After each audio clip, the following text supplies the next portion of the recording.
أعوذ بالله من الشيطان الرجيم. சபிக்கப்பட்ட ஷைத்தானை விட்டு அல்லாஹ்விடம் நான் பாதுகாப்பு தேடுகின்றேன். إنا أعتدنا للكافرين سلاسل وأغلالا وسعيرا. நன்றி கொள்பவர்களுக்கு திண்ணமாக நாம் சங்கிலிகளையும் விலங்குகளையும் கொழுந்து விட்டெறியும் நெருப்பையும் தயார் செய்து வைத்திருக்கின்றோம். إن الأبرار يشربون من كأس كان مزاجها كافورا. நன்மக்கள் சுவனத்தில் கிண்ணங்களிலிருந்து கற்பூரம் கலந்திருக்கும் மது அருந்துவார்கள். عينا يشرب بها عباد الله يفجرونها تفجيرا. அது ஓடிக்கொண்டிருக்கும் ஊற்றின் நீராகும். இதன் நீரை கலந்தே அல்லாஹுவின் அடியார்கள் மது அருந்துவார்கள். மேலும் தாம் விரும்பும் இடங்களுக்கு அந்த ஊற்றின் கிளைகளை எளிதாக ஏற்படுத்திக் கொள்வார்கள். يوفون بالنذر ويخافون يوما كان شره مستطيرا. இவர்கள் எத்தகையவர்கள் என்றால் இந்த உலகத்தில் நேர்ச்சைகளை நிறைவேற்றிக் கொண்டும் அனைத்து திசைகளிலும் துன்பங்கள் பரவக்கூடிய அந்த மறுமை நாளினை குறித்து அஞ்சிக் கொண்டும் இருப்பார்கள். ويطعمون الطعام على حبه مسكينا ويتيما وأسيرا.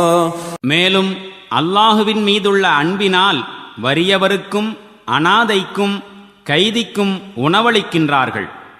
إنما نطعمكم لوجه الله لا نريد منكم جزاء ولا شكورا. மேலும் அவர்களிடம் கூறுகின்றார்கள், நாங்கள் அல்லாஹுக்காகவே உங்களுக்கு உணவளிக்கின்றோம். நாங்கள் உங்களிடமிருந்து எந்த பிரதிபலனையும் நன்றியையும் எதிர்பார்க்கவில்லை. إنا نخاف من ربنا يوما عبوسا قمطريرا. நீண்ட கடும் துன்பத்திற்குரிய ஒரு நாளின் வேதனையை குறித்துதான் எங்கள் இறைவனிடம் நாங்கள் அஞ்சுகின்றோம் என்று கூறுகின்றார்கள். فوقاهم الله شر ذلك اليوم ولقاهم نضرة وسرورا. எனவே அல்லாஹ் அவர்களை அந்நாளின் தீங்கிலிருந்து காப்பாற்றிக் கொள்வான். அவர்களுக்கு பொலிவையும் மகிழ்வையும் அளிப்பான். وجزاهم بما صبروا جنة وحريرا. மேலும் அவர்களின் பொறுமைக்கு பகரமாக சுவனத்தையும் பட்டாடையையும் அவர்களுக்கு வழங்குவான். متكئين فيها على الأرائك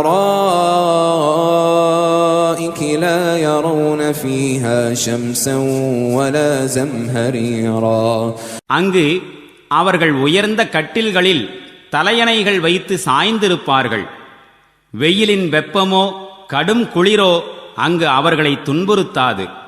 ودانية عليهم ظلالها وذللت قطوفها تذليلا.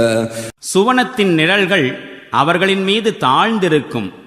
மேலும் அதன் கனிகள் எப்போதும் அவர்கள் விரும்பியபடி பறித்துக் கொள்ளும் அளவில் அவர்களின் அருகில் இருக்கும். ويطاف عليهم بآنية من فضة وأكواب كانت قواريرا. வெள்ளி பாத்திரங்களும் கண்ணாடி குவளைகளும் அவர்களுக்கு முன்னிலையில் சுற்றி சுற்றி வருமாறு செய்யப்பட்டிருக்கும். قوارير من فضة قدروها تقديرا.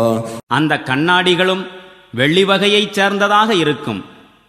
அவற்றை சுவனத்தின் ஊழியர்கள் சரியான அளவில் நிரப்பியிருப்பார்கள்.